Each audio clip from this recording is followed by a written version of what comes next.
ಮುಂದಿನ ಜನ್ಮದಲ್ಲಿ ಹುಟ್ಟಿದರೆ ನಾನು ಮುಸಲ್ಮಾನನಾಗಿ ಹುಟ್ಟುತ್ತೇನೆ ಅಂತ ದೇವೇಗೌಡರು ಹೇಳಿದ್ರು. ಅದರ ಈಗ ಯಾರು ನಿಮ್ಮನ್ನು ನಂಬೋ ಪರಿಸ್ಥಿತಿಯಲ್ಲಿಲ್ಲ. ಏನಾಗಿದ್ದು ಬದಲಾವಣೆ? ಯಾಕೆ ಕೈ ಬಿಟ್ಟರು ಮುಸಲ್ಮಾನರು ನಿಮ್ಮನ್ನ? ಯಾಕೆ ಈಗ ಪರ್ಯಾಯವಾಗಿ ಯಾರು ಇಲ್ಲದೆ ಬರೀ ಕಾಂಗ್ರೆಸ್ನಲ್ಲೇ ಜೋತು ಬೀಳುವಂಥ ಪರಿಸ್ಥಿತಿ ಆ ಸಮುದಾಯಕ್ಕೆ ಯಾಕೆ ಬಂದಿದೆ? ಜಾತ್ಯತೀತ ಜನತಾ ದಳವನ್ನು ಯಾಕೆ ಮುಸಲ್ಮಾನರು ನಂಬ್ತಿಲ್ಲ? ನಮ್ಮ ಪಕ್ಷದಲ್ಲಿ ಆ ಒಂದು ಸಮುದಾಯಕ್ಕೆ ಸಲ್ಮಾನ್ ಇಬ್ರಾಹಿಂ ಸಾಹೇಬ್ರು ಇದ್ರು, ನಮ್ಮಲ್ಲಿ ರಾಜ್ಯಾಧ್ಯಕ್ಷರು ಮಾಡಿದ್ದೀವಿ, ಫಾರೂಕ್ ಅವರಿದ್ರು. ಬೇರೆ ಒಂದು ನಿಮಿಷ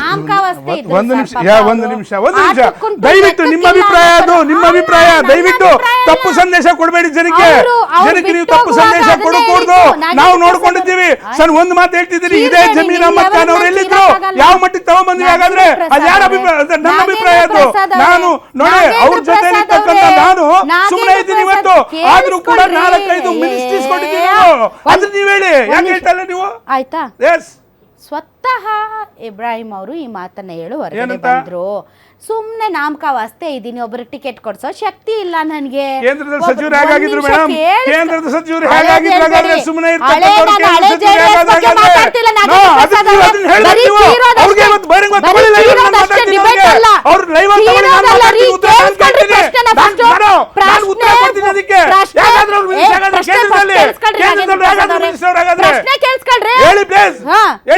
ಸುಮ್ನೆ ಚೀರೋದಲ್ಲ. ಪ್ಲೀಸ್ ಹೇಳಿ. ಇಬ್ರಾಹಿಂ ಅವರು ಪಕ್ಷ ಬಿಡುವಾಗ ನನಗೊಂದು ಟಿಕೆಟ್ ಕೊಡಿಸೋ ಯೋಗ್ಯತೆ ಇಲ್ಲ, ನನಗೆ ಪಕ್ಷದಲ್ಲಿ ಯಾವುದೇ ಮಹತ್ತರವಾದಂತಹ ಡಿಸಿಷನ್ ಮೇಕಿಂಗ್ ಪವರ್ ಇಲ್ಲ, ಸುಮ್ಮನೆ ಅಧ್ಯಕ್ಷ ಅಂತ ಕರ್ಕೊಂಡು ಬಂದು ಕೂರಿಸಿದ್ರೆ ನಾ ಏನು ಮಾಡಲಿ? ಎವ್ರಿ ಡಿಸಿಷನ್ ದೇವೇಗೌಡರು ಕುಮಾರಸ್ವಾಮಿನೇ ತಗೊಳ್ತಾರೆ, ಸುಮ್ಮನೆ ನಾನು ಯಾಕೆ ಚಂದಕ್ಕೆ ಕುತ್ಕೊಂಡಿರ್ಲಿ ಅಂತ ಅವ್ರು ಹೇಳಿದ್ದು. ಇನ್ಫ್ಯಾಕ್ಟ್ ಹಂಗೆ ನಡೀತಾ ಇತ್ತು ಕೂಡ. ರಾಜ್ಯದ ಜನ ಏನು ದಡ್ಡಾರಲ್ಲ, ಸಮುದಾಯ ದಡ್ಡರಲ್ಲ. ಸೊ ಎಲೆಕ್ಷನ್ ಟೈಮಲ್ಲಿ, ಇನ್ನೇನು ಎಲೆಕ್ಷನ್ ಹೊಸ್ತಿಲಲ್ಲಿ ನೀವು ಇದ್ದಕ್ಕಿದ್ದಂತೆ ಪುಸುಕ್ಕಂತ ಪ್ರೀತಿ ತೋರಿಸ್ಬಿಟ್ರೆ ಹೆಂಗ್ ನಂಬ್ತಾರೆ? ಹಾಗಾದ್ರೆ ನಿಮ್ಮ ಮಾತಿಗೆ ಉತ್ತರ ಸ್ಪಷ್ಟವಾಗಿ ಕೊಡ್ತಾ ಇದ್ದೀನಿ. ನೀವು ಯಾವೊಂದು ಇಬ್ರಾಹಿಂ ಅವ್ರ ಬಗ್ಗೆ ಮಾತಾಡಿದ್ದೀರಾ, ಕೇಂದ್ರದಲ್ಲಿ ಸನ್ಮಾನ್ಯ ದೇವೇಗೌಡರು ಸಚಿವರು ಮಾಡಿದ ನಂತರ ಇವ್ರೇನೋ ನಮ್ಮ ಪಕ್ಷದಲ್ಲಿ ಯಾವ ಅಧಿಕಾರ ಕೊಡಲಿಲ್ಲ ಅಂತಂದ್ರಲ್ಲ, ಹಳೆ ಜೆಡಿಎಸ್ ಅಲ್ಲಿ ಈಗ ಜೆಡಿಎಸ್ ಇವತ್ತಿನವರೆಗೂ ಎಲ್ಲೂ ಏನೂ ಆಗಿಲ್ಲ. ಶ್ರೀಮಾನ್ ಇಬ್ರಾಹಿಂ ಅವರು ಅವ್ರ ಬಗ್ಗೆ ಅಪಾರವಾದ ಗೌರವ ಇದೆ ಮೇಡಮ್. ಉತ್ತರ ಕೊಡಕ್ಕೆ ಅವಕಾಶ ಕೊಡಿ. ಹಳೆ ಜೆಡಿಎಸ್ ಅಲ್ಲಿ ಮುಸಲ್ಮಾನ ಸಮುದಾಯ ನಂಬುತ್ತಿತ್ತು ಜಾತ್ಯತೀತ ಜನತಾ ದಳವನ್ನ. ಓಟ್ ಸ್ಪ್ಲಿಟ್ ಆಗ್ತಾ ಇತ್ತು ಕಾಂಗ್ರೆಸ್ಗೂ ಜೆಡಿಎಸ್ಗೂ. ಕಾಂಗ್ರೆಸ್ನಿಂದ ಮುಸಲ್ಮಾನ ಸಮುದಾಯ ಈಗ ಒಂದು ಸ್ವಲ್ಪ ಅಪ್ಸೆಟ್ ಆಗಿದೆ. ಪರ್ಯಾಯ ಪಕ್ಷಗಳು ಮತ್ತು ಪರ್ಯಾಯವಾದಂತಹ ಸ್ಥಾನಮಾನ ಅವಕಾಶಗಳಿಗೋಸ್ಕರ ಎದುರು ನೋಡ್ತಾ ಇದೆ. ಅಂತಹ ಸಮುದಾಯವನ್ನು ವಿಶ್ವಾಸಕ್ಕೆ ತೆಗೆದುಕೊಳ್ಳುವ ಕೆಲಸ ಆಗಬೇಕೆ ಹೊರತು ಬಂದರು ತಿಂದರು ಉಂಡ್ರು. ಒಂದು ನಿಮಿಷ, ಲೆಟ್ ಮಿ ಫಿನಿಶ್. ತಂದರು ಬಂದರು ಉಂಡ್ರು ತಿಂದರು ಹೋದ್ರು ಅನ್ಯಾಯ ಮಾಡಿದ್ರು ಅಲ್ಲ. ವ್ಯಾಕ್ಯೂಮ್ ಏನು ಕ್ರಿಯೇಟ್ ಆಗಿದೆ ಅದನ್ನು ನಮಗೊಂದ್ಸರಿ ಅವಕಾಶ ಕೊಟ್ಬಿಡಿ. ಇನ್ನೊಂದ್ಸರಿ ನಾನು ಮುಖ್ಯಮಂತ್ರಿ ಆಗಬೇಕು, ನಾನು ಬಹುಮತದಿಂದ ಮುಖ್ಯಮಂತ್ರಿ ಆಗಬೇಕು ಅಂದರೆ ಹೆಂಗಾಗ್ತೀರಿ ನೀವು? ಸಮುದಾಯಗಳನ್ನು ವಿಶ್ವಾಸಕ್ಕೆ ತೆಗೆದುಕೊಂಡು ಅವರನ್ನು ನಿಮ್ಮ ಹತ್ರ ಹೊಲ್ಸ್ಕೊಳ್ಬೇಕೇ ಹೊರತು ಅದನ್ನು ಬಿಟ್ಬಿಟ್ಟು ತಿಂದೋದ್ರು ಉಂಡೋದ್ರು ಅಂದರೆ ಯಾಕ್ರಿ ಬರ್ತಾರೆ ನಿಮ್ಮ ಹತ್ರಕ್ಕೆ ಅವರು? ಯಾಕ್ರಿ ನಂಬ್ತಾರೆ ಅವರು? ಹೌದಲ್ವಾ? ಉತ್ತರ ಬೇಕಲ್ವಾ? ನಾನು ಹೇಳ್ತಾ ಇರ್ತಕ್ಕಂಥದ್ದು, ಯಾವುದೇ ಕಾರಣಕ್ಕೂ ಇಷ್ಟು ಜನ ಇಲ್ಲಿ ನಮ್ಮ ಎಲ್ಲ ಸಹೋದರರಿದ್ದಾರೆ, ಸಹೋದರಿಯರಿದ್ದಾರೆ ಮುಸಲ್ಮಾನ್ ಸಮಾಜದವರು. ಶ್ರೀಮಾನ್ ದೇವೇಗೌಡರು ಯಾವತ್ತಾದರೂ ಒಂದಿನ ಸಮುದಾಯದ ವಿರುದ್ಧವಾಗಿ ಏನಾದರೂ ಒಂದು ಕೆಟ್ಟ ಪದವನ್ನು ಬಳಕೆ ಮಾಡಿದ್ದಾರಾ?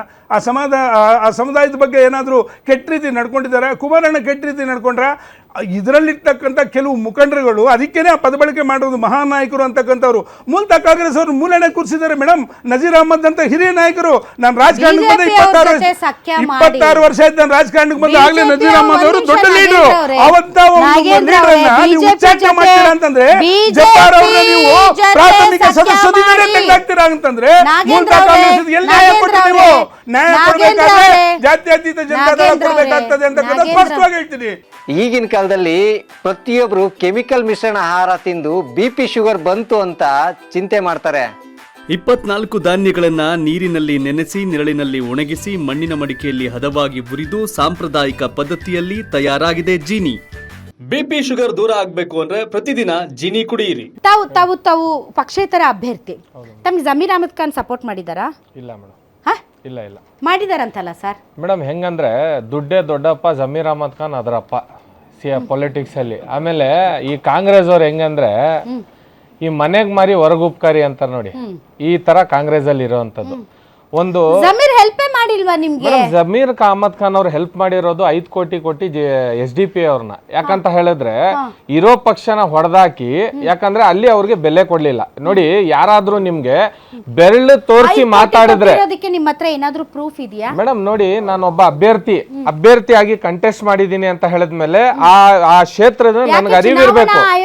ಹೌದು, ಕೇಳಿ ಇಲ್ಲಿ, ನನಗೆ ಚುನಾವಣಾ ಆಯೋಗಕ್ಕೆ ಯಾಕೆ ಕಂಪ್ಲೇಂಟ್ ಕೊಟ್ಟಿಲ್ಲ ಆಸ್ ಅ ಕ್ಯಾಂಡಿಡೇಟ್? ಹೌದು, ಹೇಳ್ತಾ ಇದ್ದೀನಿ, ನಾನು ಸಂಪೂರ್ಣವಾಗಿ ತಿಳಿಸ್ಬಿಡ್ತೀನಿ. ನೋಡಿ, ಫಸ್ಟ್ ಆಫ್ ಆಲ್ ನಾನು ಹಬ್ಬ ಮುಗ್ದಿದ್ 2ನೇ ದಿವಸಕ್ಕೆ ಕೇಳಿ, ನಾನು ಹಬ್ಬ ಮುಗ್ದಿದ್ 2ನೇ ದಿವಸಕ್ಕೆ ಹೋಗ್ಬಿಟ್ಟು, ನಮ್ಮ ರಂಜಾನ್ ಹಬ್ಬ ಮುಗ್ದಿದ್ 2ನೇ ದಿವಸಕ್ಕೆ ಹೋಗಿ ನಾಮಿನೇಷನ್ ಹಾಕ್ತೀನಿ.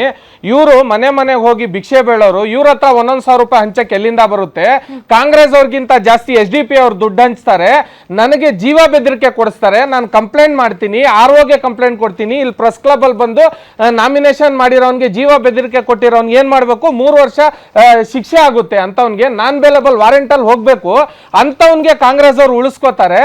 ಅವನು ಹೋಗಿ BJP ನ ಸೇರ್ಕೊಂಡು ಕೆಲಸ ಮಾಡ್ತಾನೆ ಅಂತ ಹೇಳಿದ್ರೆ ಏನ್ ಆಟ ಆಡ್ತಾ ಇದೆ? ಜನಗಳ ಭಾವನೆ ಜೊತೆ ಇವ್ರು ಏನ್ ಮಾಡ್ತಾ ಇದ್ದಾರೆ? ನಾವು ಕೂಡ ಹಣ ಹಂಚಿದ್ದೆಲ್ಲ ತೋರಿಸಿದ್ವಿ, ಆದ್ರೆ ಹಣ ಹಂಚಿದ ಪಕ್ಷ ಯಾರು, ಯಾಕೆ ಅಂದ್ರೆ ಎಲ್ಲಾ ಟೋಪಿನು ಎಲ್ಲಾ ಗಡ್ಡ ಬಿಟ್ಕೊಂಡಿದ್ರೆ ಇವರು ಈ ಪಕ್ಷದವರು ಅಂತ ಹೇಳೋದಕ್ಕೆ ತುಂಬಾ ಕಷ್ಟ ಆಗುತ್ತೆ. ಒಬ್ಬ ಕ್ಯಾಂಡಿಡೇಟ್ ಆಗಿ ತಾವು 5 ಕೋಟಿ ಕೊಟ್ಟಿದ್ದಾರೆ ಅನ್ನೋದನ್ನ ಬಾಯಿ ಮಾತಿಗೆ ಹೇಳ್ತಿದ್ದೀರಲ್ಲ, ಚುನಾವಣಾ ಆಯೋಗಕ್ಕೆ ಹೋಗಿ ತಾವು if you are so sure ಅನ್ನೋದಕ್ಕೆ ಯಾಕೆ ಕಂಪ್ಲೇಂಟ್ ಕೊಟ್ಟಿಲ್ಲ? ಫಸ್ಟ್ ಟೈಮ್ ಆಗಿದ್ರೆ ಕಂಪ್ಲೇಂಟ್ ಕೊಡಬಹುದಾಗಿತ್ತು. ಚನ್ನಪಟ್ಟಣ ಬೈ ಎಲೆಕ್ಷನ್ ಅಲ್ಲೂ ಕಂಪ್ಲೇಂಟ್ ಕೊಟ್ಟಿದ್ದೀನಿ ಮೇಡಮ್. ನಾನು ರಿಟರ್ನಿಂಗ್ ಆಫೀಸರ್ಗೆ ಕೊಟ್ಟಿರುವಂತ ಕಂಪ್ಲೇಂಟ್ ಗೆ ಈ ತರ ನನಗೆ ಜೀವ ಬೆದರಿಕೆ ಬಂದಿದೆ, ದುಡ್ಡು ನಾಪತ್ತೆ ಮಾಡಿದ್ದಾರೆ, ಈ ತರ ಎಲ್ಲ ಮಾಡಿದ್ದಾರೆ, ನನ್ನ ಮೇಲೆ ಹಲ್ಲೆ ಆಗಿದೆ ಅಂತ ಕೊಟ್ಟಿದ್ದೀನಿ. You are a candidate. ಹೌದು ಮೇಡಮ್. ನೀವು ಅಲ್ಲಿ ಸುಮ್ನೆ ಟೈಮ್ ಪಾಸ್ ಹೋಗಿಲ್ಲ? ಇಲ್ಲ, ಹೋಗಿಲ್ಲ. ನಾವು ಜನಗಳ ಮನಸ್ಸಲ್ಲೇ ಹೋಗಿರೋದಲ್ಲ ಅಲ್ವಾ? ಎಲ್ಲದಕ್ಕೆ ಹೋಗಿದ್ದೀರಿ. ಸೊ ನೀವು ಕೂಡ ಒಬ್ಬ ಕ್ಯಾಂಡಿಡೇಟ್ ಆಗಿ ಇನ್ನೊಬ್ಬ ಕ್ಯಾಂಡಿಡೇಟ್ಗೆ 5,000 ಕೋಟಿ ಬಂದಿದೆ, 5 ಕೋಟಿ ಬಂದಿದೆ, ಅವ್ರು ದುಡ್ಡು ಹಂಚ್ತಾ ಇದ್ದಾರೆ ಅಂದ್ರೆ ತಾವ್ ಯಾಕೆ ಚುನಾವಣಾ ಆಯೋಗಕ್ಕೆ ಹೋಗಿ ಕಂಪ್ಲೇಂಟ್? ಮೇಡಮ್, ಏನು ಆಗಲ್ಲ ಮೇಡಮ್. ನಾನು ಏನ್ ಹೇಳ್ದೆ, ದುಡ್ಡೇ ದೊಡ್ಡಪ್ಪ ಜಮೀರ್ ಅಹಮದ್ ಖಾನ್ ಅವ್ರ ಅಪ್ಪ ಅಂದೆ. ನಾನು ಏನಕ್ಕಾಗುತ್ತೆ? ನಂಬಿಕೆ ಇಲ್ಲ ಅಂದ್ರೆ ಇಲ್ಲ ಮೇಡಮ್, ಇಲ್ಲ. ಯಾಕೆಂದ್ರೆ ಮೇಡಮ್, ನನಗೆ ಜೀವ ಬೆದರಿಕೆ ಕೊಟ್ಟ ಮೇಲೆ ಇಲ್ಲಿ ಗಂಟ ಒಂದು ಆಕ್ಷನ್ ತಗೊಂಡಿಲ್ಲ ಚುನಾವಣಾ ಅಧಿಕಾರಿ. ಈ ವ್ಯವಸ್ಥೆಯ ಮೇಲೆ ನಂಬಿಕೆ ಇಲ್ಲ. ನಂಬಿಕೆ ಮೇಡಮ್ ನೋಡಿ, ಆಗಿನ ಕಾಲದಿಂದ ಮುಸಲ್ಮಾನರನ್ನ ನೋಡಿ, ಅಂಬೇಡ್ಕರ್ ಅವರು ಸಂವಿಧಾನ ಬರೆದಾಗ ಬೇಗ ಮೇಜರ್ ರಸೂಲ್ ಅವ್ರನ್ನ ಬಳಸ್ಕೊಂಡ್ರು, ಇವತ್ತು ಆಫ್ರೀನ್ ಖಾನ್ ಅನ್ನ ಬಳಸ್ಕೊಂಡ್ರು. ಇದೇ ರೀತಿ ಎಲ್ಲಾರನ್ನ ಬಳಸ್ಕೊಳ್ಳೋ ಅಂತ ಕಾಂಗ್ರೆಸ್ ಪಕ್ಷಕ್ಕೆ ನಾನೇನಂತ ಹೇಳಿದ್ರೆ ಅಲ್ಲಿ ಗೇಮ್ ಚೇಂಜ್ ಮಾಡಿದ್ದೆ ಜಮೀರ್ ಅಹಮದ್ ಖಾನ್ ಅವರು. ಯಾಕೆ ಅಂತ ಹೇಳಿದ್ರೆ ಅವರು ವೈಯಕ್ತಿಕವಾಗಿ ಟೀಕೆ ಮಾಡಿದ್ರು. ಟೀಕೆ ಮಾಡಿದ ಕಾರಣಕ್ಕೆ ಅಬ್ದುಲ್ ರಜಾಕ್ ಅವ್ರನ್ನ ಇಲ್ಲಿಂದ ಹೋಗ್ತಾರೆ, ಅಲ್ಲಿ ಸೆಟ್ಟಿಂಗ್ ಮಾಡ್ತಾರೆ, ಅಲ್ಲಿರುವಂತ ಮುಸಲ್ಮಾನರ ಮನ್ಸುಗಳನ್ನ ಎಳಿತಾರೆ. ಒಂದು ಕಾಂಗ್ರೆಸ್ ವಕ್ತಾರರು ಹೋಗಿ SDP ಆಗಿ ಸಪೋರ್ಟ್ ಮಾಡ್ತಾರೆ ಅಂತ ಹೇಳಿದ್ರೆ ಇದಕ್ಕೆ ಏನ್ ಹೇಳ್ತಾರ ಅವರು? ಅಬ್ದುಲ್ ರಜಾಕ್ ಅವರು. Abdul Razak is not in party. ಹೌದು ಮೇಡಮ್, ಕಾಂಗ್ರೆಸ್ ಅಂತಾನೆ ಹೇಳ್ತಾರೆ. ಹಂಗಿದ್ರೆ ಇನ್ಮೇಲೆ ಅಬ್ದುಲ್ ರಜಾಕ್ ಅವರು SDP ಅವರ? ಅಲ್ಲ, ಒಂದ್ ನಿಮಿಷ. ಅಬ್ದುಲ್ ರಜಾಕ್ ಅವರು ವಾರದಲ್ಲಿ ಎಲ್ಲ ನಂಬೋದು ಅಬ್ದುಲ್ ರಜಾಕ್ ಅವ್ರನ್ನ ಕಾಂಗ್ರೆಸ್ ಅಂತಾನೆ. ಏನ್ರಿ ಯಾರಾದ್ರೂ ಇಲ್ಲಿ ಇದಾರ? ಒಂದ್ ನಿಮಿಷ, ಅವರೆಲ್ಲ ಕಾಂಗ್ರೆಸ್ ಪಾರ್ಟಿ ಆದ? ಇಲ್ಲ, ಪಕ್ಷ ಬೇಕಾಗಿಲ್ಲ ಮೇಡಮ್. ಹೌದು, ಕೇಳಿಸ್ಕೊಳ್ಳಿ. ವಾರದಲ್ಲಿ ಒಂದ್ಸರಿ ಅವ್ರು ನಮ್ ಡಿಬೇಟ್ ಅಲ್ಲಿ ಇರ್ತಾರೆ. ನಾಟ್ ಇವನ್ ಸಿಂಗಲ್ ಟೈಮ್ ಅವ್ರನ್ನ ನಾವು ಕಾಂಗ್ರೆಸ್ ವಕ್ತಾರರು ಅಂತ ಹೇಳಿಲ್ಲ. ಆಮೇಲೆ ಕಾಂಗ್ರೆಸ್ ಪಾರ್ಟಿನೂ ಅವ್ರು ನಮ್ಮ ವಕ್ತಾರರು ಅಂತ ನಮಗೂ ಹೇಳಿಲ್ಲ. ಆಮೇಲೆ ಅವರು ಕೂಡ ಎಂದು ನಾನು ಕಾಂಗ್ರೆಸ್ ಪಾರ್ಟಿ ವಕ್ತಾರರು ಅಂತ ಹೇಳಲ್ಲ. ಮುಸ್ಲಿಂ ಮುಖಂಡರು ಅಂತ ಅವ್ರು ಭಾಗವಹಿಸ್ತಾರೆ ಹೊರತು is not a party member. I don't think so ಅವ್ರಿಗೆ ಪ್ರಾಥಮಿಕ ಸದಸ್ಯತ್ವ ಇದೆಯೇ ಅಂತ. ಸೊ ಸುಮ್ನೆ ಬಾಯಿಗೆ ಬಂದಂಗೆ ಮಾತಾಡ್ಬೇಡ್ರಿ. ನಂಬರ್ 1. ನಂಬರ್ 2, ಮುಸಲ್ಮಾನರು ಹೋಗಿ ಅಲ್ಲಿ ನೀವು ಕಾಂಗ್ರೆಸ್ಗೆ ಓಟ್ ಹಾಕ್ಬೇಡಿ ಅಂತ ಅಂದ್ರೆ ಅವರೆಲ್ಲ ಕಾಂಗ್ರೆಸ್ಸಿಗರ ಆಗಲ್ಲ. ನಂಬರ್ 1. ನಂಬರ್ 2, ನಿಮ್ಗೆ ಹೌದು ಚುನಾವಣೆಯಲ್ಲಿ ಹಣ ಹಂಚ್ತಾರೆ, ಹಣದಲ್ಲೇ ಚುನಾವಣೆ ನಡೆಯುತ್ತೆ ಅಂತ ನಿಮ್ಗೆ ಗೊತ್ತಿದ್ರೆ ನೀವ್ ಯಾಕೆ ಸುಮ್ನೆ ಖಾಲಿ ಪುಕ್ಕಟ್ ಹೋಗಿ ಸ್ಪರ್ಧೆ ಮಾಡಿದ್ರಿ? ಹಣನೇ ಚುನಾವಣೆ ನಡೆಸುತ್ತೆ ಅಂತ ಅನ್ನೋದಾದ್ರೆ ನೀವೇನ್ ಮಲ್ಟಿ ಮಿಲಿಯನಿಯರ ನೀವು? ಮತ್ತೆ ನೀವ್ ಯಾಕೆ ಸ್ಪರ್ಧೆ ಮಾಡಿದ್ರಿ? ಸ್ಪರ್ಧೆ ಮಾಡಿದ್ಮೇಲೆ ಗೊತ್ತಾಯ್ತು ಇಷ್ಟು ಮೋಸ ಆಗುತ್ತೆ ಅಲ್ಲಿ ಅಂತ ಹೇಳ್ಬಿಟ್ಟು ಮೇಡಮ್. ನಿಮ್ಗೆ ಅದನ್ನೇ ನಾನು ತಿಳಿಸ್ತಾ ಇರೋದು, ಇಷ್ಟು ದೊಡ್ಡ ಮಟ್ಟದಲ್ಲಿ ಮೋಸ ಮಾಡಿದ್ದಾರೆ ಅಲ್ಲಿ ಅಂತ ಹೇಳ್ಬಿಟ್ಟು.